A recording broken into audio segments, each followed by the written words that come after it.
Okay, to return to my previous remarks, Judaism does not claim to possess the exclusive revelation of eternal truth. It is true in a way. Jews don't even agree among themselves. If a rabbi tells me anything, I just say, you know what, Rabbi, take a flying jump. I know what I am, what it is to be a Jew as far as I'm concerned, if I am a Jew or whatever. You can't tell me anything that I can't discover myself, or I don't know myself, and I'm not going to go by what you say anyway. But that's not an argument. What I'm trying to say is that Jews don't agree on the eternal principles. Jews don't even know if they believe in resurrection of the dead, or they don't. They're supposed to, but I'm sure most Jews don't. They don't know what they believe. They just know that they're honoring a tradition of some kind that to them has proven worthy to some extent. That's all I think most of them know. 2 days ago was Yom Kippur. Did everyone fast? No, I don't think so. But probably most didn't go to work, and most didn't come to school here. And if we had a class yesterday, I wouldn't have been here. Not last night. It wasn't Yom Kippur, but during the day was. And the night before. But what does Yom Kippur mean to me? Almost nothing, except to show respect for traditions. Because frankly, I know you're saying it's egotistical. I said that to my kids' family. I don't believe there's anything I need to atone for recently that I haven't already atoned for plenty of other times. So, I've done a lot of atoning in my life, and I don't have to keep on atoning, frankly, but I'll pay the respect. But I don't think that was what the holiday originally was. The holiday originally was for, I don't even believe in sin, quite frankly. I don't believe in sin. Who takes that Whitman course with me?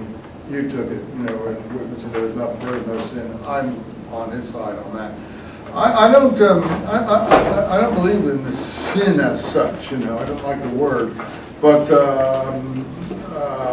the holiday was originally supposed to have been for sins, I think, of a communal way, like he's speaking about of this country, to atone for communal sins of the whole society, or inadvertent sins.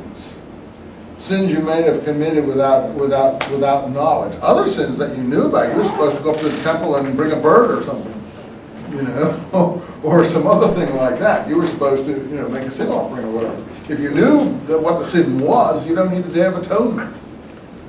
So the Day of Atonement was a different kind. Now Jews generally, that's what I mean, Jews don't even know what they're doing half the time. There is no, like he said,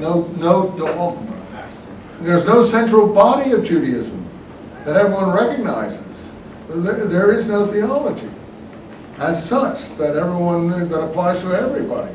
So that's what Mendelssohn is saying. So he has some basis. And even the legislation now, he obviously had a great respect for the legislation, the Mosaic legislation. But most Jews I know are certainly, the rabbinic legislation is not Mosaic legislation. I mean, let's face it, the rabbis in the 2nd century or 1st century, around the time of birth of Christianity, had the proposition you should build a fence around the Torah. That is, they made the Torah even more strict, and they extended it so they wouldn't inadvertently incur some infraction or sin. So, for instance, they took a thing like, you shall not see the kid in its mother's milk, and developed all the laws of kashrut on the basis of that. But that is total nonsense as far as I personally am concerned. You shouldn't see the kid in its mother's milk. It's just a matter of cruelty to animals. How can you be so cruel as to take a kid and boil it in its own mother's milk? But then they went on to say you shouldn't eat milk and meat together. You shouldn't eat cheese and flesh. You should have separate knives and forks, separate plates, and so on and so forth. This is what kashrut really means to most religious-minded Jews. So they went far, far beyond it. And to get back to what I'm saying, the laws, most of those laws, rabbinical laws, I think most Jews, except some very religious, faithful ones, don't observe. Now, do Jews drive on Sabbath? Do they stop working on Sabbath? I think 75% don't even observe that. They might light candles on Sabbath, but they'll do whatever has to be done on Sabbath. Even sometimes they'll work on the Sabbath. You know, there's Jewish ball players. Sandy Koufax wouldn't pitch on Yom Kippur, but I'm sure this other Jewish ball player that was recently in the news, he's out there playing, you know. So, you know, it depends on the individual Jewish person. What other laws can we point to that are pretty obviously being broken? Sabbath. Oh, do Jews you know eat lobsters and shrimp? I got to tell you, my mother came from what the Jews call, I didn't know the word when I was young, Yekka. A Yekka in Israel is a German Jew. A German Jew were the most liberated kinds of Jews. They had been undergone the enlightenment of Mendelssohn here and then Reformed Judaism. My mother not only ate shrimp, she loved shrimp.